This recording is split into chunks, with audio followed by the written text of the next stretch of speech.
உங்கள் தங்க நகை விற்று உடனடி பணம் பெற மேக்ஸ் கோல்ட் கால் 04445454545. கடலூரில் தனியார் கல்லூரி மற்றும் மாநகராட்சி மேல்நிலைப்பள்ளி உள்ளிட்ட பல்வேறு மையங்களில் நடைபெறும் குரூப் 4 தேர்வுக்கு 5 நிமிடம் தாமதமாக வந்த 30க்கும் மேற்பட்ட தேர்வர்களுக்கு அனுமதி மறுக்கப்பட்டதால் ஒரு சில மாணவர்கள் ஹால் டிக்கெட்டை கிழித்து எறிந்தும் கண்ணீருடனும் செய்வதறியாது நின்று கொண்டிருக்கின்றனர். விவரங்களை செய்தியாளர் பாரிவள்ளலிடம் கேட்கலாம். பாரிவள்ளல், விவரம். கடலூர்ல இன்று குரூப் 4 தேர்வு கடலூர் மாவட்டம் முழுவதும் நடைபெற்று இருக்கு.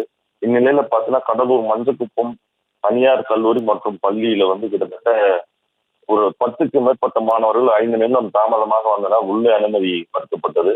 இதனால் செய்வதறிய திகைத்து நின்ற அந்த மாணவர்கள் இந்த தேர்வு மையத்துக்கு உள்ளே அனுமதி கீழ்த்து இருந்துவிட்டு அழுது பிடித்தனர். அதே மாதிரி கடலூர் மஞ்சக்குப்பத்துல மாநகராட்சி ஆண்கள் மேல்நிலைப் பள்ளியிலேயே 20க்கும் மேற்பட்டவர் உள்ள அனுமதிக்கப்படாதனால அவர்கள் அங்க கண்ணீருடன் அழுது புலம்பக்கூடிய காட்சியை பார்க்க முடியுது. 5 நிமிடம் தாமதமாக வந்துட்டு எங்களுடைய வாழ்க்கையே கேள்விக்குறியாக்கக்கூடிய சூழ்நிலையை நாங்க நாங்களாதான் ஏற்படுத்திக்கிட்டோம். கொஞ்சம் முன்னாடியே வந்தோம்னா எங்களை உள்ள அனுமதிச்சிருப்பாங்க, இப்ப உள்ளே அனுமதிக்காதால செய்வதில் திகழ்த்து நிற்பதாக அவர்கள் அழுது புலம்பிய காட்சி பார்ப்பவர்கள் மனதில் ஒரு நெகிழ்ச்சி ஏற்படுத்தக்கூடிய நிகழ்ச்சியாக இருந்தது. விவரங்களுக்கு நன்றி பாரிவள்ளல். உங்கள் தங்க நகை விற்று உடனடி பணம் பெற மேக்ஸ் கோல்ட் கால் 04445454545.